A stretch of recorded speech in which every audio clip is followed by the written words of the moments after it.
नहमदुहु व नसल्ली अला रसूलिहिल करीम। जेलम से हमारे पास एक सवाल आया कि नबी करीम अलैहिस्सलाम की वफ़ात किस तारीख़ को हुई।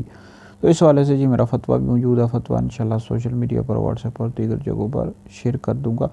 नबी करीम अलैहिस्सलाम की जो वफ़ात मुबारक है, इस हवाले से इख्तलाफ है, बहुत ज़्यादा अक़वाल है। इसमें यह है कि एक कौल के मुताबिक 2 रबीउल अव्वल को हुई, 7 का भी कौल मिलता है, 8 का भी और 12 रबीउल अव्वल का। मशहूर कौल के मुताबिक नबी करीम अलैहिस्सलाम की वफ़ात मुबारक 12 रबीउल अव्वल को हुई। तबक़ात इब्न साद में है, मौला अली पाक रज़ी अल्लाह ताला अन्हु फरमाते हैं कि नबी करीम अलैहिस्सलाम की वफ़ात मुबारक पीर के रोज़ हुई। रबीउल अव्वल शरीफ का महीना था और 12वीं तारीख़ को हुई।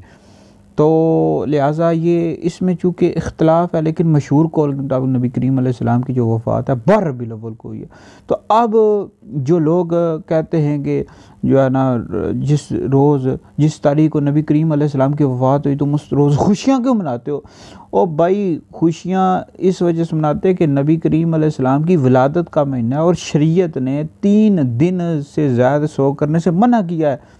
बुखारी शरीफ में हदीस मौजूद है, हज़रत सईदा उम्मे अतिया रज़ी अल्लाह ताला अन्हा फरमाती हैं कि हमें 3 दिन से ज़्यादा सो करने से मना किया गया, सिवाय इसका कि जिसका खामद फ़ौत हो जाए।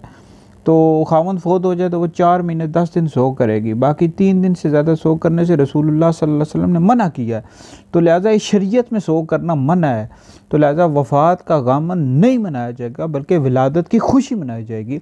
इसलिए हम हज़ूर अलैहिस्सलाम की विलादत की खुशी मनाते हैं। गम नहीं करना चाहिए और गम नहीं मना सकते क्योंकि शरीयत ने मना किया है। तो लिहाजा 12 रबीउल अव्वल को ये हज़ूर अलैहिस्सलाम की विलादत का महीना है। तो इस रोज़ हमें खुशियाँ मनानी चाहिए। खुशियाँ मनाते हैं मुसलमान, तमाम ही मुसलमान खुशियाँ मनाते हैं। तो बहरहाल हज़ूर अलैहिस्सलाम की जो वफ़ात है इस हवाले से इख्तलाफ है। एक कौल के मुताबिक आप अलैहिस्सलाम की जो वफ़ात है 12 रबीउल अव्वल शरीफ को हुई है।